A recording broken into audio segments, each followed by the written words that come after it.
تو یہ جو کہا جاتا ہے نا 570 عیسوی میں، یہ 100% یقینی نہیں ہے، 2-4 سال اس میں اوپر نیچے ہو سکتے ہیں۔ تو اس سے یعنی بعض مفسرین اس طرف گئے ہیں کہ ان کا زمانہ رسول اللہ صلی اللہ علیہ وسلم کی پیدائش سے 20 سال پہلے کا زمانہ ہے، یعنی نبی صلی اللہ علیہ وسلم کے دور سے 20 سال پہلے یہ جو ہے وہ غار سے نکلے ہیں، اور پھر جو واقعہ آگے قرآن نے بیان کیا جو ہم انشاءاللہ تفسیر میں پڑھیں گے۔ تو یہ نبی صلی اللہ علیہ وسلم کے دور کے بہت قریبی واقعہ ہے، لیکن چونکہ وقت مشہور ہو گیا تھا تو لوگوں کی زبان پر عام ہو گیا تھا، اس لیے لوگ آپ سے یعنی اہل کتاب کی زبان پر عام ہو گیا تھا، خاص طور پر مشرکین تو اس سے نابلد تھے۔ اب یہ ہوا کس جگہ پر ہے، یعنی کس جگہ یہ واقعہ ہوا ہے، اس کے بارے میں بھی کوئی یقینی بات ہمارے علم میں نہیں ہے، کیونکہ اس کے بارے میں جو تاریخی کتابیں ہیں ان میں ٹکراؤ بہت ہے، تو یقینی طور پر یہ کہنا کہ یہ فلاں جگہ یہ واقعہ ہوا تھا، فلاں جگہ ہوا تھا، یہ ہمارے بس میں نہیں ہے۔ تو قرآن نے بھی جو اس واقعے کی اہم اجزاء تھے انہی کو زیادہ ہائی لائٹ کیا ہے۔ تو قرآن کہتا ہے وَرَبَطْ إِنَّهُمْ فِتْيَةٌ آمَنُوا بِرَبِّهِمْ، یہ چند نوجوان تھے جو اپنے رب پر ایمان لے آئے، وَزِدْنَاهُمْ هُدًى، اور ہم نے اضافہ کر دیا ان میں ہدایت کے اعتبار سے۔ کیا مطلب؟ ہم نے ان کو اور زیادہ ہدایت دی، اور زیادہ ہدایت کا مطلب یہ ہوتا ہے کہ استقامت عطا کی، توکل پیدا کیا ان کے اندر، جو ایمان کی برکات تھیں وہ کامل طور پر ہم نے ان کو عطا کی۔ وَرَبَطْنَا عَلَىٰ قُلُوبِهِمْ، اور ہم نے ان کے دلوں کو باندھ لیا، یعنی صبر کی توفیق عطا کی۔ اذ قاموا، اس وقت جب یہ کھڑے ہوئے اور کہنے لگے ربنا رب السماوات والارض، ہمارا رب وہ ہے جو آسمانوں اور زمین کا رب ہے، یعنی وہ رب نہیں ہے جو انسانوں نے بنا رکھے ہیں بہت سے رب، ہمارا رب تو وہ ہے جو آسمانوں اور زمین کا پالنے والا ہے۔ یہ کس کے سامنے کہا انہوں نے؟ ہو سکتا ہے لوگوں کو جمع کر کے کہا ہو سکتا ہے تنہائی میں ایک دوسرے کو کہا ہو سکتا ہے وقت کے ظالم بادشاہ کے سامنے کہا ہو، اور ڈٹ گئے اور کہنے لگے لن ندعو من دونہ الہا، ہرگز ہم اس اللہ کے سوا کسی کو معبود نہیں پکاریں گے، کچھ بھی ہو جائے۔ لقد قلنا اذا شططا، اگر ہم نے ایسا کر دیا، اللہ کے سوا کسی کو پکار دیا، تو ہم نے تو حق سے بہت غلط بات کی، حق سے بہت دور بات کی ہم نے۔ یہ کیسے ہو سکتا ہے کہ یہ انسانوں کے ہاتھوں کے تراشے ہوئے بت یہ خدا کے شریک بن جائیں؟ یہ کیسے ہو سکتا ہے؟ ہم تو بہت ہی غلط بات کرنے والے ہو جائیں گے اگر ہم اللہ کے سوا کسی کو پکاریں۔ لہذا ہم اس قوم کو اور اکثریت کو یا بادشاہ کے دین کو نہیں دیکھیں گے، ہم وہ دیکھیں گے جو حق ہے۔ ہؤلاء قومنا، یہ جو ہماری قوم ہے، اتخذوا من دونہ آلہہ، انہوں نے اللہ کو چھوڑ کر بہت سے معبود بنا لیے ہیں۔ آلہہ کا بھی الہ کی جمع ہے نا، افعلتن کے وزن پر، الہتن تھا اصل میں، تو یہ جمع قلت ہے، چند معبود تراشے ہوئے انہوں نے۔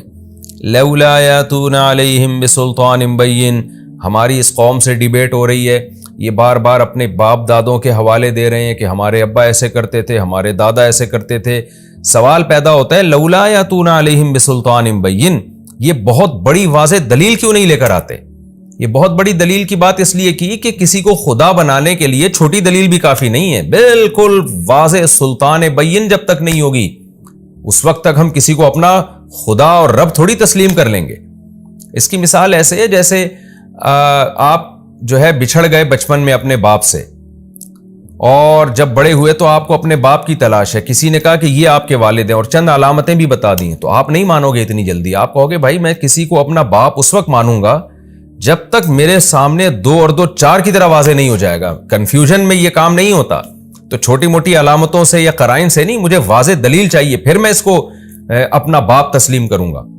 کیونکہ کسی کو باپ مان لینا، ماں مان لینا، یہ بہت حساس معاملہ ہے، کیونکہ پھر ساری محبتیں اس کو دینی پڑتی ہیں، اس کی خدمت کرنی پڑتی ہے، اس سے دل لگانا پڑتا ہے۔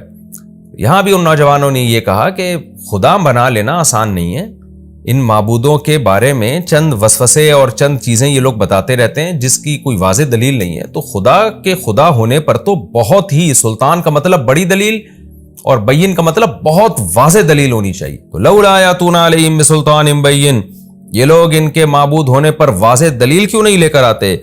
فمن اظلم، اس سے بڑا ظالم کون ہوگا؟ افترا علی اللہ کذبا، جو اللہ پہ جھوٹ باندھ دے۔ یعنی قوم تو اکثریت کا ریفرنس دے رہی ہے نا، کہ تمہارے باپ، تمہارے چچے، تمہارے مامے، تمہارے سارے ریلیٹیو سب خدا کے علاوہ معبودوں کو پوچھتے ہیں، تم ایک اکیلے کہاں سے آ گئے؟ تو یہ قوم کو جواب میں کیا کہہ رہے ہیں کہ اس سے بڑا ظالم کون ہوگا جو اللہ پہ جھوٹ باندھے۔ یعنی تم تو یہ کہتے ہو نا اللہ نے ان کو اختیارات دیے ہوئے ہیں، بارش برسانے کا اختیار اس کے پاس ہے، اولاد دینے کا اختیار اس کے پاس ہے، فلاں کام کا اختیار اس کے پاس، تو اس کا مطلب کہ تم اللہ پہ جھوٹ باندھ رہے ہو، جبکہ اللہ تو کہہ رہا ہے میں نے کسی کو اختیارات نہیں دیے۔ تو اس سے بڑا ظالم کون ہوگا جو اللہ پہ جھوٹ باندھے؟ یعنی جھوٹ کی مختلف انواع ہوتی ہیں، کہ یہ کہ آپ اپنے باپ پہ جھوٹ باندھ دیں، ایک ماں پہ جھوٹ باندھ دیں، بھائی پہ جھوٹ باندھ دیں، دوست پہ جھوٹ باندھ دیں، حکومت پہ جھوٹ باندھ دیں۔ تو ان جھوٹ باندھنے کی نوعیتوں میں سب سے بڑا ظالم وہ ہے، سب سے بڑا جھوٹ یہ ہے کہ آپ خدا کی طرف جھوٹ کی نسبت کریں۔ اب جب یہ ڈیبیٹ ان کی قوم سے ہو رہی ہے تو پھر آپس میں انہوں نے مشورہ کیا کہ بھائی وَإِذِ اعْتَزَلْتُمُوهُمْ، یہ چند نوجوان مل کے اکٹھے ہوئے، انہوں نے آپس میں مشورہ کیا کہ دیکھو جب تم نے اس قوم کو چھوڑ ہی دیا ہے، اور جب کہ تم اعتزلتموہم، اس قوم سے تم نے کنارہ کشی اختیار کر لی ہے، یعنی اس کے مذہب کو چھوڑ دیا تم نے، وما یعبدون، اور ان کے معبودوں کو بھی چھوڑ دیا۔ تو دو ہی چیزیں ہوتی ہیں، عابد اور معبود۔ تو ان میں یہاں بھی اس ملک میں دو ہی طرح کے لوگ ہیں، یا تو مشرک ہیں یا وہ باطل ہیں جن کی عبادت ہو رہی ہے، تو دونوں ہی باطل ہیں۔ تو ہم ان باطل لوگوں میں ہم کیوں رہیں؟ تو لہذا جب ہم نے ایسا کر ہی دیا ہے، فَأَوُوا إِلَى الْكَهْفِ، تو پھر غار کی طرف چلو۔ کیا مطلب؟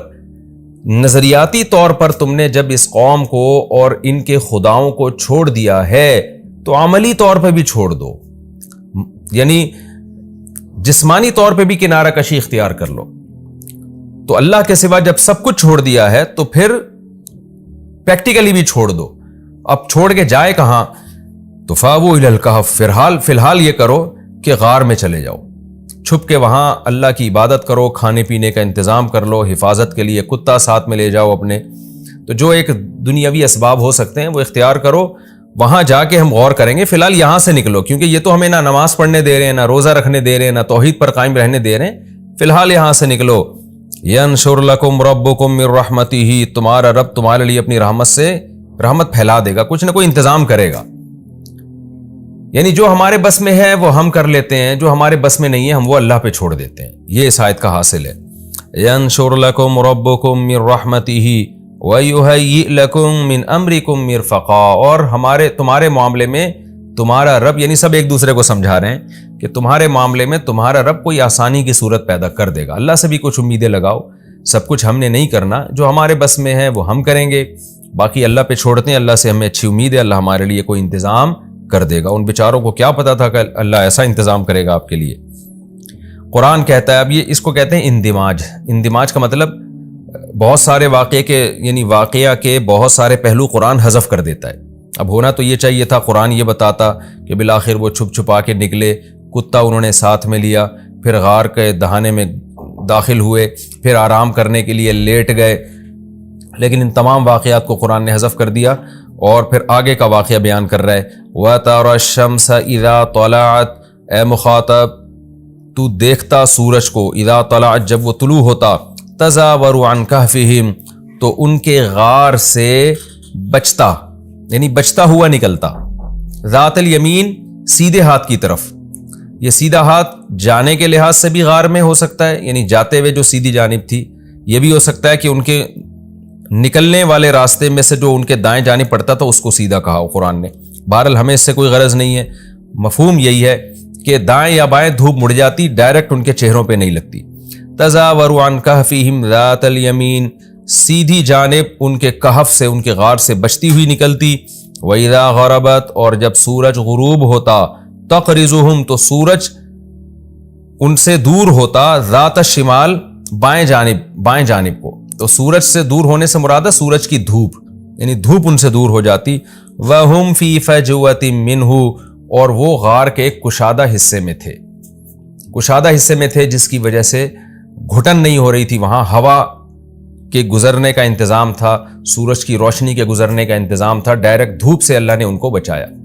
یہ بھی دیکھیں اللہ کی کیسی قدرت ہے، جو اللہ اتنا کر سکتا ہے کہ غار میں کسی کو 309 سال تک سلا سکتا ہے، بغیر روٹی کے، بغیر پانی کے، تو اس کو اس کی کیا ضرورت ہے کہ وہ سورج کی روشنی کو ان سے بچائے؟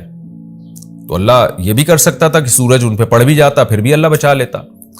لیکن اس سے پتہ چلتا ہے کہ اللہ تعالیٰ نے اس دنیا کو اسباب کے ساتھ چلایا ہے۔